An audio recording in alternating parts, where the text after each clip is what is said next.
Rabindra সরোবরে 1 mile সাঁতার প্রতিযোগিতা।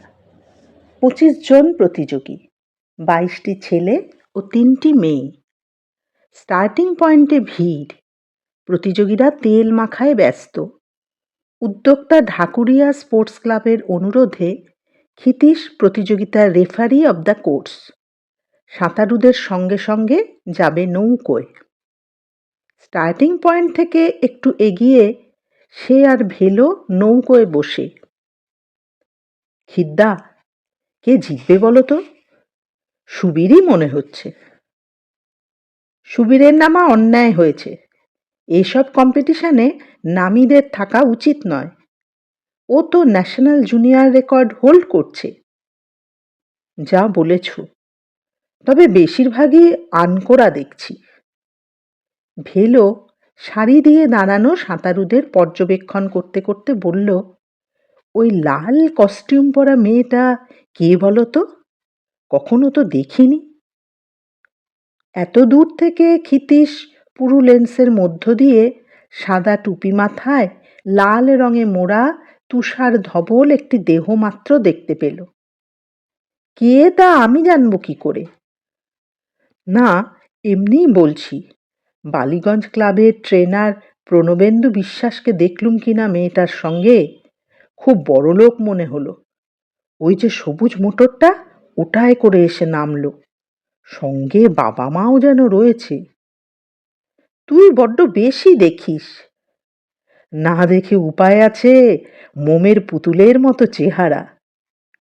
ওর পাশেই দেখো, পোড়া মাটির কেলেপিল সুজের মতো একটা। কি অদ্ভুত দেখাচ্ছে দেখো। ক্ষিতীশ দেখার চেষ্টা করলো।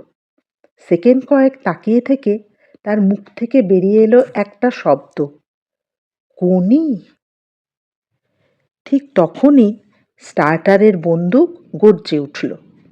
সাঁতারুরা এগিয়ে যাবার পর ক্ষিতীশদের নৌকোটা পিছু নিল। সুবীর এবং আরও গুটি 10 ছেলে এক ঝাঁকে এগিয়ে গেছে। তারপরেও আর এক ঝাঁক। সব শেষে 3টি মেয়ে ও 2টি বাচ্চা ছেলে। 500 মিটার পর্যন্ত এরা 5 জন প্রায় একসঙ্গেই ছিল। তারপরই লাল কস্টিউম ধীরে ধীরে এগিয়ে যেতে শুরু করলো। খিদ্দা, স্ট্রোক দেখেছ? শরীরটাকে কেমন ভাসিয়ে রেখেছে। ক্ষিতীশ কিছুক্ষণ লক্ষ্য করে বলল, মাথাটা ঠিক মতো নাড়ানো হচ্ছে না। সেন্ট্রাল পজিশনে না থাকলে শরীরের ব্যালেন্স নষ্ট হয়, স্পিডও কমিয়ে দেয়। শরীরটা রোল করছে বড্ড বেশি। কোনোই আরও উঠবে। এই এই অমনি তোমার শুরু হয়ে গেল খুঁত ধরা। খুঁত না ধরলে দোষ সারবে কি করে? ও কি তোমার ছাত্তর? নাই বা হলো। সামনের দুঝাঁকের সাঁতারুদের কেউ কেউ এবার মন্থর হয়ে পিছিয়ে পড়ছে। ক্ষিতীশ ঘাড় ফিরিয়ে পিছনে তাকালো। বাচ্চা ছেলে দুটির সঙ্গে কোনি আসছে বৈঠার মতো হাত চালিয়ে, দুধারে মাথা নাড়াতে নাড়াতে। ওদের থেকে অন্তত 20 মিটার সামনে আর একটি মেয়ে সমান তালে একই গতিতে সাঁতরে চলেছে। লাল কস্টিউমের মেয়েটি তার থেকে আরও 30 মিটার সামনে এবং একটি ছেলের থেকে হাত 10 পিছনে। কোনি! সরোবরের পূর্ব তীর থেকে একটা চিৎকার ভেসে এলো। ক্ষিতীশ আর ভেলো একসঙ্গেই তাকালো। বছর 25-এর শ্যামবর্ণ একটি রুগ্ন যুবক পার ঘেঁষে ছুটছে। পরনে ধুতি ও নীল শার্ট, চটিজোড়া হাতে। কোনি! কোনি! গলার স্বরটা আর্তনাদের মতো শোনাচ্ছে। পাড়ে ভিড় জমেছে সাঁতার দেখতে। তাদের ফাঁক দিয়ে দেখা যাচ্ছে সে ছুটছে। মাঝে মাঝে দাঁড়িয়ে পড়ে তাকাচ্ছে, মুখখানি অসহায়। কোনি! চিৎকারটা হতাশায় ভেঙে পড়ল। ক্ষিতীশ দেখল কোনিকে পিছনে ফেলে বাচ্চা দুটি এগোচ্ছে। লাল কস্টিউম দুটি ছেলেকে পিছনে ফেলে দিয়েছে। কে বলো তো খিদ্দা? জানি না, কোনো কম্পিটিটরের বাড়ির লোক হবে হয়তো। পাড়ের রাস্তা ধরে ধীর গতিতে সবুজ রঙের একটা ফিয়াট চলেছে। গাড়ির জানালায় উৎকণ্ঠিত একটি পুরুষ ও একটি মহিলার মুখ। মাঝে মাঝে হর্ন দিচ্ছে। কোনি। নৌকোটা ছপ-ছপ শব্দে দাঁড় ফেলে এগোচ্ছে। একটা গাছের গুঁড়িতে হেলান দিয়ে নীল শার্ট পরা যুবকটি দাঁড়িয়ে। ক্রমশ সে ক্ষিতীশের চোখে ছোট হয়ে ঝাপসা হতে শুরু করলো। জলের উপর অনেক পিছনে দুটি হাতের ওঠা-নামা হচ্ছে। তারপর আর দেখা গেল না হাত দুটো। পড়ন্ত রোদে মাঝে মাঝে চিকচিক করে উঠছে ছিটকে ওঠা জল। সামনে হইচই শোনা গেল। প্রথম প্রতিযোগী সাঁতার শেষ করেছে, সম্ভবত সুবীরই। কোনি জল থেকে উঠছে। সাঁতার শেষ করে অনেকেই তখন চুল পর্যন্ত আঁচড়ে ফেলেছে। মাইক্রোফোনের সামনে দাঁড়িয়ে একজন ঢাকুরিয়া স্পোর্টিং ক্লাবের সারা বছরের কার্যকলাপের বিবরণ পাঠ করে চলেছে একঘেয়ে সুরে। কেউ লক্ষ্যই করল না শেষ প্রতিযোগীর সীমায় পৌঁছনোটা। পাড়ের কাছে কাদা, কোনির পায়ের গোছ কাদায় ডোবা, শরীরটা সামনে ঝোঁকানো। পাড়ে উঠতে গিয়ে সেই অবস্থাতেই সে তাকিয়ে রইল। চোখ দুটি লাল। সস্তার একটা কালো কস্টিউম শীর্ণ দেহের সঙ্গে লেপ্টে। হাঁপাচ্ছে। পিঠের দিকে পাঁজরের হাড়গুলো চামড়ার নিচে বারবার কেঁপে উঠছে। কাঁধের হাড় দুটো উঁচু। সরু লম্বা হাত দুটো ঝুলছে কাঁধ থেকে। একটু দূরে নীল শার্ট পরা রুগ্ন যুবকটি দাঁড়িয়ে, মনোযোগে লাউডস্পিকারে কান পাতার ভান করে। টলতে টলতে কোনি উঠে এলো। ওর বয়সী দুটি ছেলে একটু জোরেই নিজেদের মধ্যে বলাবলি করল, তবু তো শেষ করেছে। পরের বছরের কম্পিটিশনে প্রথম প্লেস পেত যদি আর একটু দেরিতে পৌঁছতো। কোনি আর একবার তাকালো। নীল শার্ট পরা যুবকটির মুখ চর খাওয়া মানুষের মতো অপ্রতিভ, অপমানিত। সাঁতার শিখবে? চমকে কোনি পিছনে ঘুরল। সেই লোকটি, কাঁচা পাকা কদম ছাঁট চুল, পুরো কাঁচের চশমা। লাল কস্টিউম পরা মেয়েটি সাঁতার শিখেছে, তাই তোমাকে হারালো। তুমিও ওকে হারাতে পারবে যদি শেখো। হঠাৎ কোনির দুচোখ জলে ভরে এলো। থরথরিয়ে ঠোঁট দুটি একবার কেঁপে উঠল। তারপরই চোয়াল শক্ত হয়ে বসে গেল। ক্ষিতীশের চাহনির দপ করে ওঠা শুধু ভেলোই লক্ষ্য করল এবং অস্বস্তি ভরে সে মাথা নাড়ল। ওই যে দাঁড়িয়ে, ও কে? আমার দাদা। নিজেকে টানতে টানতে কোনি ড্রেসিং রুমের দিকে চলে গেল। ক্ষিতীশ এগিয়ে গেল কোনির দাদাকে লক্ষ্য করে। আমি একজন সাঁতারের কোচ। আমার নাম ক্ষিতীশ সিংহ। আমি আপনার বোনকে সাঁতার শেখাতে চাই। ক্ষিতীশ কোনো ভূমিকা না করে সোজাসুজি কথাগুলো বলল। আমার নাম কমল পাল। আমি একসময় সাঁতার কেটেছি অ্যাপোলোয়। তখন আপনাকে আমি দূর থেকে দেখতাম। কমল তার পাণ্ডুর অসুস্থ চোখ দুটোয় ঔজ্জ্বল্য আনার চেষ্টা করল।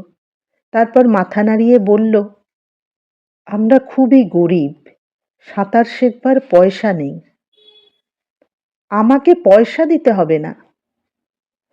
তা বলছি না, সাঁতার শিখতে হলে খরচ আছে, খাওয়া দাওয়ার খরচ। আমি পারিনি সেই জন্য, পয়সা ছিল না খাওয়ার। বাবা প্যাকিং কারখানায় কাজ করত, টিবিতে মারা গেল। সাঁতার কেটে এসে খিদে ছটফট করতুম, স্কুলে ঘুমিয়ে পড়তুম। বাবা মারা যেতে স্কুল ছাড়লুম, সাঁতার ছাড়লুম। আজ 5 বছর হয়ে গেল। কি করেন আপনি? আপনি বললে লজ্জা পাব। বেশ, তুমি কি করো? বাড়িতে আর কে কে আছেন? 7 ভাই বোন, মা। আমি বড়। গত বছর মেজো ভাই ট্রেনের ইলেকট্রিক তারে মারা গেছে। সেজো কাঁচরাপাড়ায় পিসির বাড়িতে থাকে। তারপর কনি আর 2 বোন, 1 ভাই। আমি রাজাবাজারে একটা মোটর গ্যারেজে কাজ করি। ওভারটাইম করে 100 টাকা পাই। তাতেই সংসার চলে।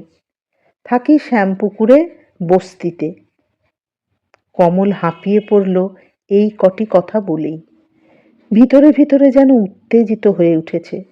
কোনো কুণ্ঠা বা সংকোচ না করে সাধারণভাবেই নিজেদের অবস্থার কথা বলল।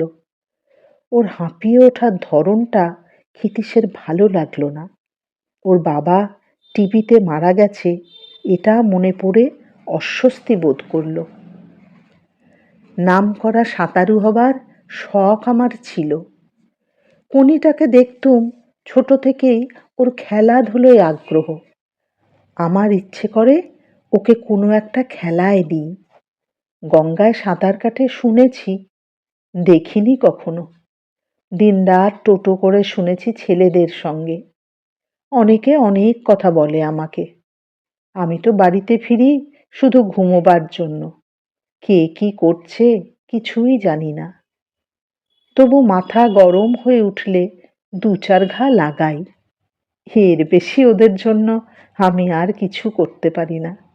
ইচ্ছে থাকলেও ওকে সাঁতার শেখাবার সামর্থ্য আমার নেই। সে দায়িত্ব আমার। তার মানে? ভেলো ব্যস্ত হয়ে এতক্ষণে মুখ খুলল। দায়িত্ব তোমার মানে? মানে বলতে যা বোঝায় তাই। ক্ষিতীশ বিরক্তি জানিয়ে কমলকে লক্ষ্য করে বলল, গার্জেনরা সাহায্য না করলে কোনো ছেলে মেয়েকে শুধু কোচিং দিয়ে বড় করা যায় না। আমি শুধু বাড়ির সহযোগিতাটুকুই চাই, বাদ বাকি দায়িত্ব আমার। আপনি দায়িত্ব নেবেন সে তো ভাগ্যের কথা। কমলের চোখের পাণ্ডুরতা চকচক করে উঠল।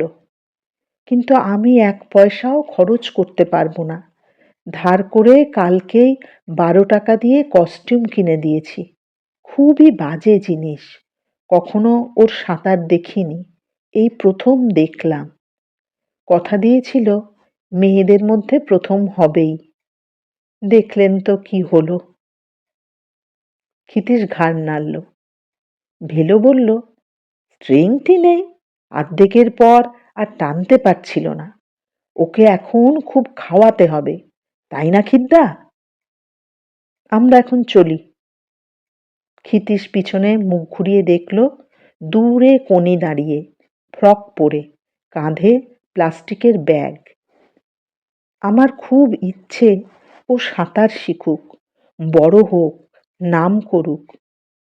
তারপর ইতস্তত করে কমল বলল, আর যতটুকু পারি টেনে টুনে চালিয়ে খরচ করার চেষ্টা করব। ওদিকে প্রাইজ দেওয়া হচ্ছে। নামডাকা এবং হাততালির শব্দ লাউডস্পিকারে ভেসে আসছে। মেয়েদের মধ্যে প্রথম। ক্ষিতীশ তাকিয়ে ভাই বোনের দিকে। প্রাইজ না নিয়ে চলে যাচ্ছে উল্টো দিকের পথ ধরে। ভাঙা রেলিংয়ের ফাঁক দিয়ে গোলে রাস্তায় পড়বে। কমল গোলে বেরিয়েছে। কনি কাত হয়ে মাথা নিচু করে। ঝটকা দিয়ে সে এবার ফিরে দাঁড়ালো। বালিগঞ্জ সুইমিং ক্লাবের হিয়া মিত্র, টাইম 35 মিনিট 18 সেকেন্ড। কনি মাথা নামিয়ে রেলিংয়ের ফাঁক দিয়ে বেরিয়ে গেল। তোমার কি মাথা খারাপ হলো নাকি খিদ্দা? কি করে বুঝলি?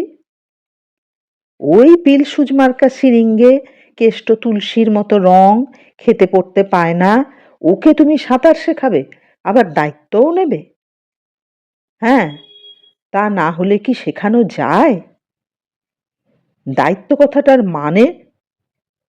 মানে খাওয়া পড়ার দায়িত্ব, মানসিক গড়ন যেটা সবথেকে ইম্পর্ট্যান্ট তাই গড়ে তোলার দায়িত্ব, রেগুলার ট্রেনিং করানোর দায়িত্ব, এইসব আর কি। তাহলে ওকে তো বাড়িতে এনে রাখতে হয়। দরকার হলে রাখতে হবে। এককালে গুরুগৃহে থেকেই তো শিষ্যরা শিখত। সিস্টেমটা খুব ভালো। সিস্টেমের মধ্যে বৌদির কথাটা মনে রেখেছ তো? ক্ষিতীশ রেগে উঠে কিছু একটা বলতে যাচ্ছিল, থেমে কান পাতল লাউড স্পিকারে। কনকচাঁপা পাল, আনঅ্যাটাচড। কনকচাঁপা পাল। তারপর মৃদু ফিসফিস শোনা গেল, বোধহয় চলে গেছে, থাক, রেখে দাও। ক্ষিতীশ দেখল সবুজ ফিয়াটের ধারে লাজুক মুখে হিয়া দাঁড়িয়ে। আনন্দ ফেটে পড়ছে ওর দুই গালের টোলে। এক মহিলা বাক্সটা তুলে মেডেলটা দেখছে আর হাসছে। প্রণবেন্দু ওদের সঙ্গেই দাঁড়িয়ে।